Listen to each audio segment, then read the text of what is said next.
अगर हम अपने कुछ काम फेस्टिवल्स के साथ जोड़ लेना तो हमें बहुत सारी प्लानिंग करने की ज़रूरत नहीं पड़ती है। जैसे दीपावली के साथ जुड़ा हुआ है एक बहुत बड़ा सफाई यानी क्लीनिंग का काम, और इसके साथ साथ घर में जैसे पेंट वगैरह है या घर की कोई मेंटेनेंस वगैरह करानी है उसका काम। तो ज़्यादातर मैं जो हूँ साल भर कई काम इसलिए भी छोड़ देती हूँ कि जब दिवाली आएगी तब मैं इसको करवा लूँगी।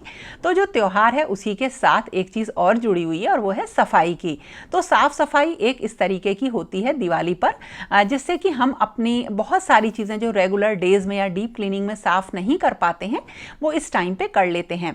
तो आज मैंने मूली की सलाद काटी क्योंकि जाड़े आने अब धीरे धीरे शुरू हो रहे हैं, त्योहार की सब्जियां आ रही हैं और मैं जो हूँ बना रही हूँ खाना, लंच और ब्रेकफास्ट का काम। तो लंच के लिए तो मैंने दाल और भिंडी की सब्जी बनाई है और अब मैं जो हूँ सैंडविच का काम कर रही हूँ, क्योंकि ब्रेकफास्ट के लिए मैं सैंडविच बनाऊंगी जब भी बच्चे मांगेंगे।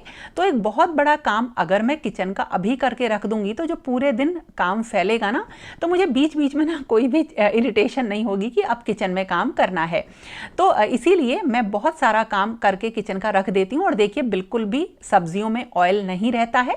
आप भी कोशिश करिए कि ऑयल कम से कम खाएं। तो देखिए कभी कभी तो फ्राइड हम बनाते हैं, लेकिन वैसे नॉर्मली डेली में देखिए बिल्कुल भी ऑयल नहीं रहता है। बिल्कुल हल्का सा बस समझ लीजिए पानी की छींटे देख के ही मैं सब्जियां वगैरह बनाती हूँ। ये समझ लीजिए कि हम जो खाते हैं खाना वो बिल्कुल नो ऑयल वाला खाना होता है। और इसी के साथ साथ ब्रेकफास्ट के लिए स्प्राउट्स भी रेडी हैं। तो अब काफ़ी सारा किचन का काम खत्म हो गया है, लेकिन काम शुरू करने से पहले मैं बनाऊंगी अपनी एक बढ़िया वाली कड़क चाय और उसके बाद काम शुरू करूंगी।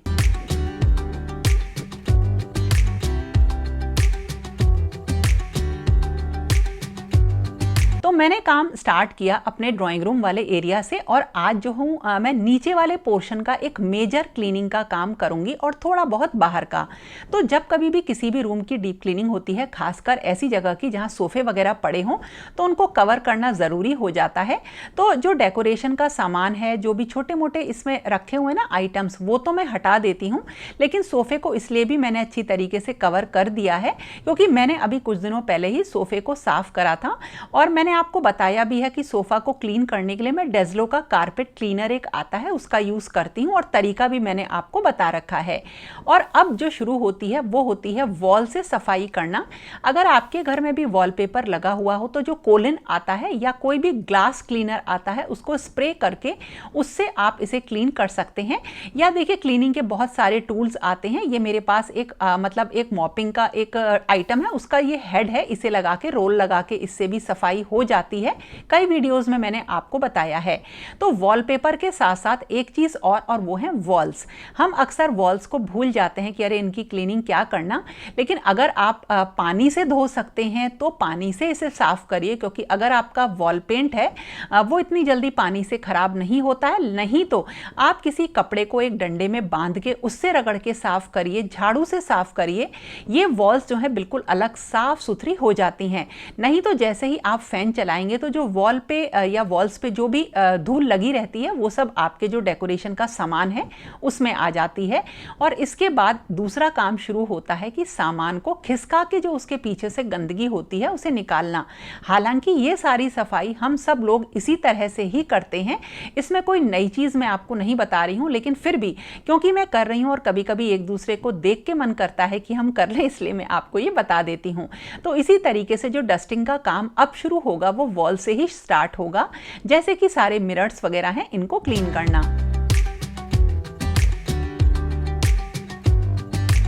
और साथ के साथ जो भी दीमक बहुत है घर में, तो दीमक के बहुत सारे रेपेलेंट आते हैं। ये बहुत ही अच्छा है, इसको मैं स्प्रे कर देती हूँ। इसे जहाँ पे स्प्रे करो वहाँ जल्दी से दीमक नहीं आती है, लेकिन फिर भी कई जगह जो है ट्रीटमेंट दीमक का मुझे कराना पड़ा। जैसे कि किचन की क्लीनिंग मैंने जब कराई थी, डीप क्लीनिंग करी थी, तब मैंने वहाँ पर दीमक का काम करा दिया था। इसी तरीके से बहुत सारे मैं स्प्रेज बना के रखती हूँ, बहुत सारे क्या 2-3 हैं, जिनसे कि मैं अच्छी तरीके से मेरी सफाई हो जाती है। ये सारे ऑर्गेनिक होते हैं, इनमें थोड़ा सा जो है केमिकल वाले कोशिश करती हूं कि कम से कम यूज करूं। तो इस तरह से मैंने ये पूरा जो दीवार का काम था और फर्श का काम था, इसको क्लीन करने का काम पूरा कर लिया।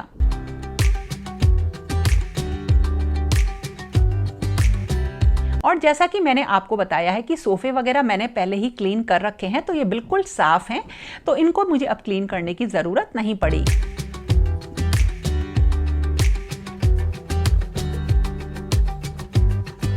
और अब जितने भी आइटम्स थे, चाहे वो मेटल के हों, वुडन हो, उन सबको अब साफ करके ही रखना है। मेटल का सामान मैं किस तरीके से क्लीन करती हूँ, तो अभी मैंने एक दिवाली क्लीनिंग का वीडियो आपके साथ शेयर किया था, उसमें आपको बताया था। और ऐसा करते करते मुझे बज गए 8:30 और बच्चों का हो गया ब्रेकफास्ट का टाइम। तो देखिए सब चीज़ें तैयार थी, तो ब्रेकफास्ट भी आराम से रेडी हो गया। और बच्चे इन सब चीज़ों को जब देखते हैं ना, तो बिल्कुल भी चिड़चिड़ाते नहीं हैं, क्योंकि उनको जो है अपने रूटीन से काम होता है। आपके रूटीन के अकॉर्डिंग अगर वो चलेंगे तो शायद अपना काम नहीं कर पाएंगे। इसलिए कोशिश मैं करती हूँ कि बच्चों को कम से कम डिस्टर्ब करूँ और अपना काम करते रहूँ। तो ये देखिए, एक मैंने आपको वुडन पॉलिश भी बताई थी, ये भी लास्ट वीडियो में, दिवाली क्लीनिंग वाले वीडियो में बताई थी आपको। इससे कोई भी जो वुडन सामान होता है उस पर एक अलग सी नई चमक आ जाती है। बहुत ही बढ़िया ये है चीज़। तो इसको भी मैंने कई जगह घर के लगा दिया था, लेकिन कुछ जगह छूटी हुई थी, वहाँ मैंने इसका यूज़ किया।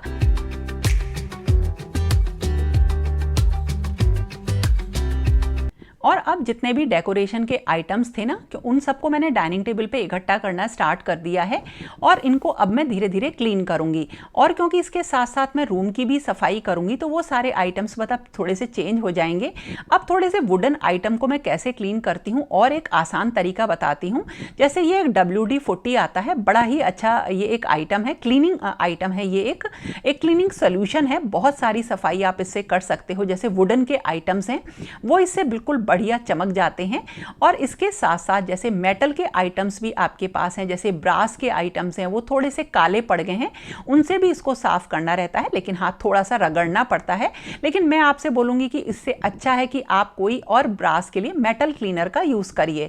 तो इससे थोड़ी सी सफाई करी, लेकिन इसका एक बड़ा ही गजब का यूज़ है। जैसे हमारी चौखट वगैरह होती हैं लकड़ी की, जिस पे भी मतलब आपने जहाँ कहीं भी घर में वुडन का काम करवा रखा है, वहाँ पे थोड़ी डल सा वो लगने लगता है। तो अगर हम एक वुडन पॉलिश से उसे क्लीन करेंगे तो वो थोड़ा सा महंगा पड़ता है। उससे अच्छा ये है कि आप इस स्प्रे को थोड़ा सा लगाइए और एक छोटे से कपड़े की मदद से, कॉटन कपड़े की मदद से उसे थोड़ा सा रगड़ते जाइए।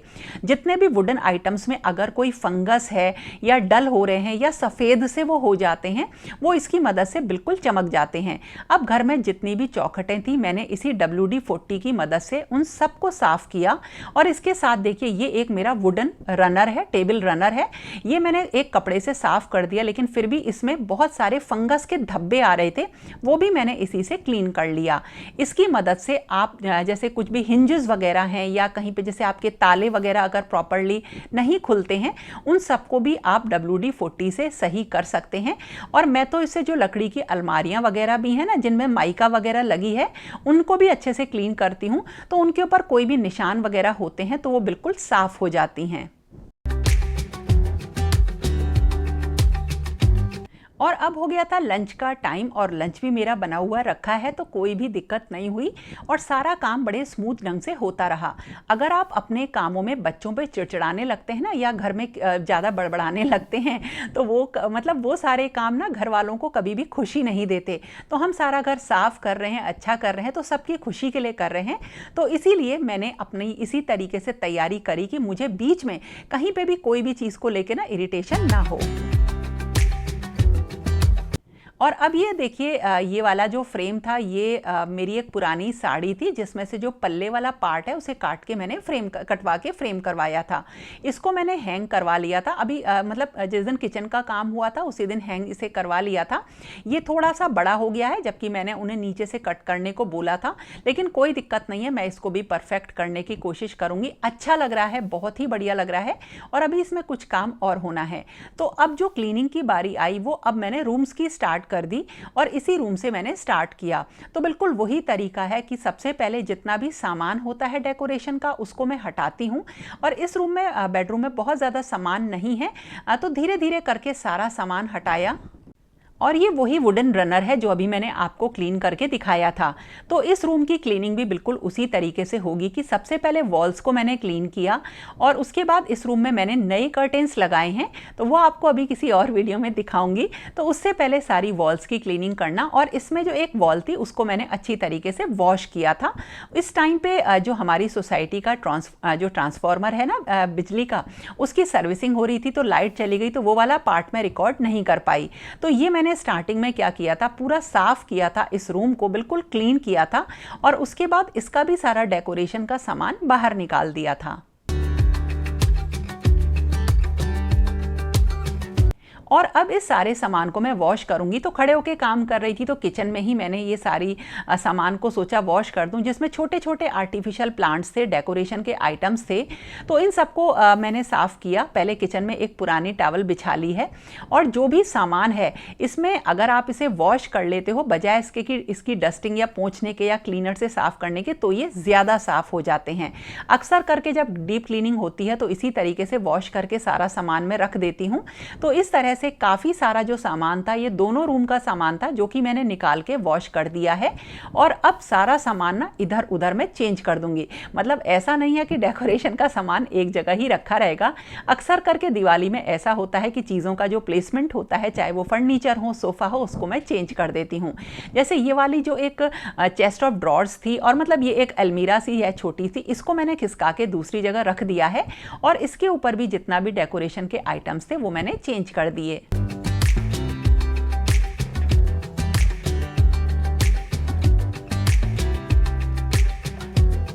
नीचे के पोर्शन में 2 बेडरूम है, तो ये मैंने एक साफ़ किया और इसके बाद जो दूसरा वाला था उसमें ज़्यादा क्लीनिंग की ज़रूरत नहीं थी, उसे थोड़ा बहुत मैंने जो है क्लीन कर दिया है। और अब जो पूजा वाला एरिया है मुझे इसको साफ़ करना था।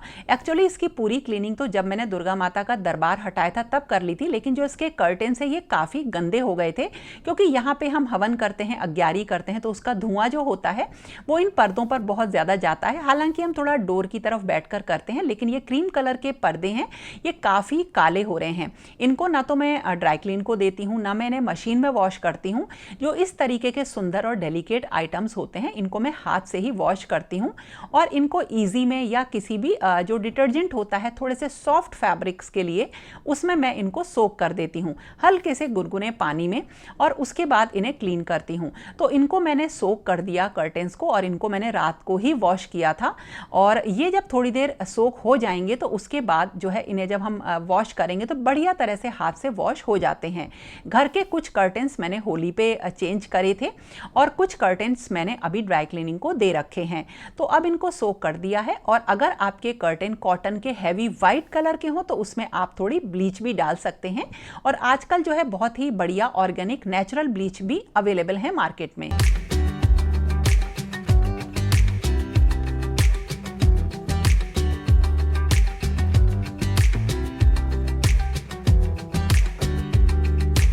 और अब शुरू हुआ बाहर का काम, क्योंकि पर्दे अब थोड़ी देर सोख होके रहेंगे। तो इनको क्लीन करने के लिए मैं डेज़लो का यूज़ करती हूँ, जो कारपेट क्लीनर होता है। तो देखिए ये एक दरी है, गंदी हो रही थी, इसको भी मैंने साफ़ कर दिया।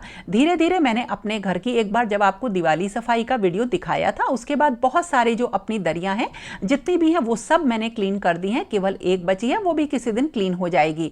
तो अब थोड़ी सी आउटडोर की सफाई होनी थी, लेकिन अब पॉसिबल इतना ज़्यादा नहीं होता, तो मैंने थोड़ा सा एरिया बस क्लीन किया है और अभी यहाँ पे डीप क्लीनिंग होनी बाकी है। कुछ प्लांट्स भी यहाँ पे चेंज होंगे। अभी गर्मियों में चिड़ियों ने यहाँ पे अपने छोटे छोटे घोंसले बना दिए थे, इसीलिए मैंने यहाँ पे ना अपने जो नेचुरल प्लांट्स हैं वो अभी मानसून में जब लगाने थे ना, नहीं लगाए कि यहाँ पे चिड़िया रह रही थी। अब इस एरिया की क्लीनिंग करनी है। ऊपर वाला जो हिस्सा है यहाँ पे ग्रास लगी हुई है, आर्टिफिशियल ग्रास, तो इसको अभी मैंने थोड़ा सा साफ किया है, लेकिन इसको डीप क्लीन अभी करना बाकी है। तो इस तरह से जो मेरा बाहर का एरिया है उसकी भी सफाई अब शुरू हो गई।